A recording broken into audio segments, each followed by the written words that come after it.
What you are about to witness is a fascinating interview with a gentleman called Christopher Spencer, or rather that is his pen name. He has to conceal his real name. In the following interview, Christopher speaks about his 50 plus years in the world of high-level finance, both as a banker and a finance and investment broker. He covers everything from international espionage to covert financial agreements, conmen, murder, war, and more, with a touch of personal flair. Everything you are about to hear is true. Some questions were pre-agreed and scripted to explain specific content in his books. Most are not. You can find details of where to buy his books in the video description below. This is part 15.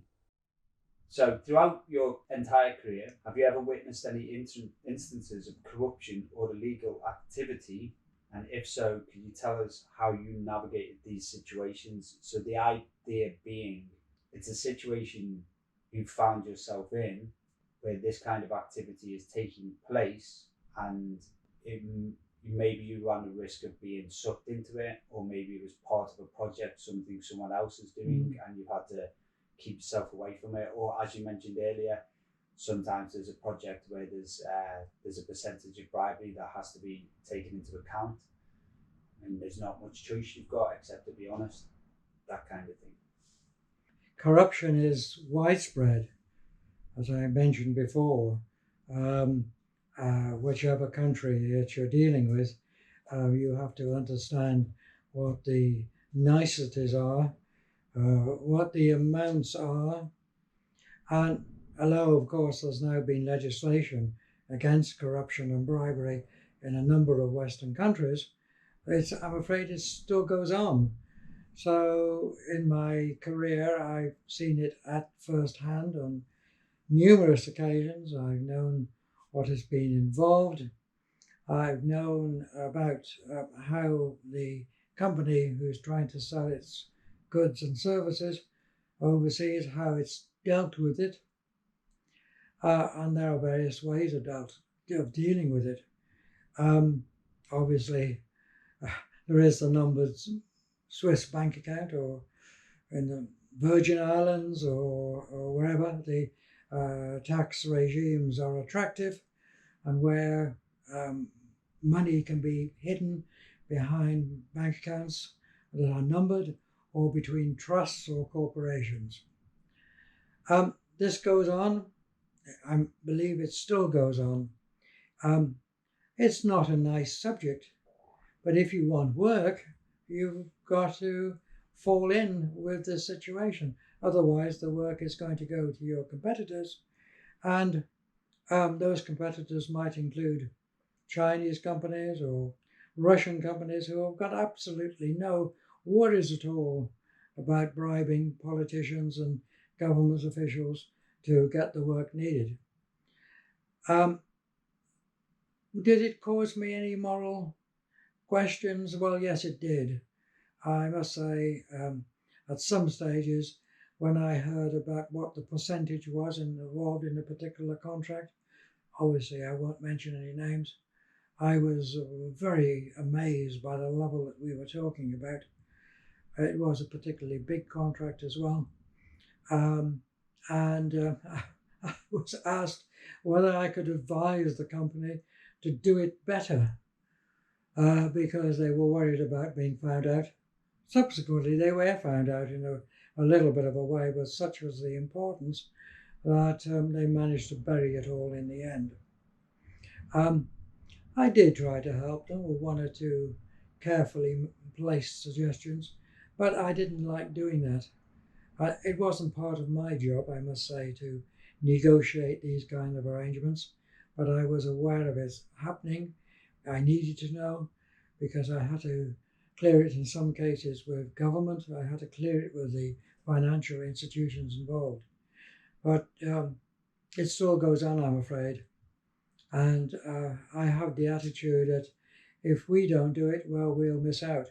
I mean, the fact is that Britain no longer is dominant in any way in the international construction market. These days, British companies just don't win contracts, partly because overseas countries now have their own expertise they can build these projects for themselves, and so they don't need us. But in the days of my experience in the 1980s and the 1990s, this wasn't the case.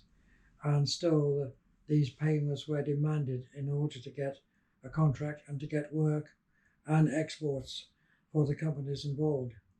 And nowadays, of course, conmen, they're very prevalent, and they take money off individuals more than anything else. But I've seen examples of conmen trying to take money off big companies, businesses even, of other smaller size. I mean, I've written about one particular case where the conmen, they're very sophisticated, and they pretended to be from the Central Intelligence Agency of the United States. It was very well set up. I traveled on this journey. I went to the West Country, I went to Switzerland, I went to Paris, and then eventually I found out it was a contract thanks to the intelligence organizations, that's the British and the Americans working together. But there are many other examples. Later on, and I'm talking now in the 90s, I met a very eminent conman, shall we call him. He had one leg, by the way, which is very interesting. He had an accident as a child and had one leg, but he was organizing, shall we say, a group of other people to act as his assistants. And also, he tried to bring in people of reputation, because if the conmen can see, can show people that have a good reputation are involved in this business in some way, then they're much more credible to go to other people and say, okay, there's this particular investment opportunity. Of course, it's very, very good. And of course, to get in it, you have to make an advance payment of some kind. And then, of course, there is no investment and they disappear with your money. So the more that they can get honest people involved as front people, the better. And this is what this guy was trying to do. I know all kinds of companies are involved in this process. I mean, I was in construction, but other projects involving, for example, if a country is buying a new power station, all the equipment that comes into that power station, the boilers, etc., are all subject to a percentage if that company is going to get the business. Similarly, I think it's the case that if you're selling food into a particular country and dealing with the government, shall we say, in order to do that, then ministers or officials will come out of the woodwork and say, look, we want a cut of the action, please, because you're going to make some profits out of this, dealing with our country, and you better give us a percentage of it. So in many ways, it applies to all sectors, and whatever it might be, whether it's a project or a sale to government, that certainly applies. But you'd also find it, I think, if you were selling to the private sector in some companies, somebody would crawl out of the woodwork and say, okay, if we order your stuff, how much will you pay me in order to make sure that order goes through? Many people assume that the ultra wealthy are above the law and can basically get away with everything or anything or other. In your experience, how much truth is there to that belief? Well, that's an interesting question. I would like to think that in the UK, rich people or well-connected people who come from a very good background are not above the law.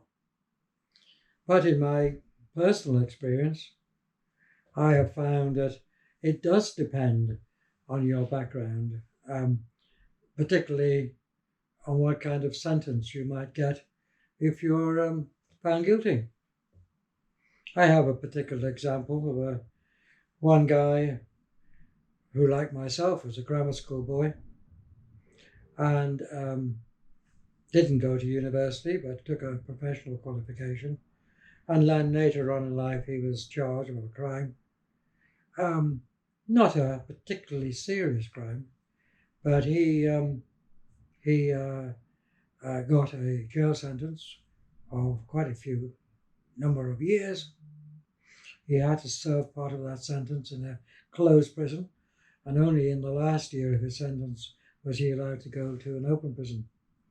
Now, earlier on, he had introduced me to a gentleman who was in a prominent position. Obviously, he'd gone to the right kind of private school, public school. He served in the right kind of army regiment, one of the Guards regiments. He was found guilty of a crime where the amount was involved was many times the amount that the first gentleman was accused of. He actually stole from his family a very large amount of money, even from his poor wretched mother.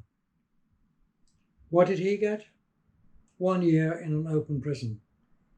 Now, can you say that the judge actually considered all the facts here? I don't think so. I think what was considered was his background, his education, and his service in a prime regiment in the British Army. When you look overseas, obviously the amount of corruption is much more, particularly in developing countries, I'm sad to say, because that holds back very much the development of those countries, because so much money is stolen by ministers, by civil servants, and by others.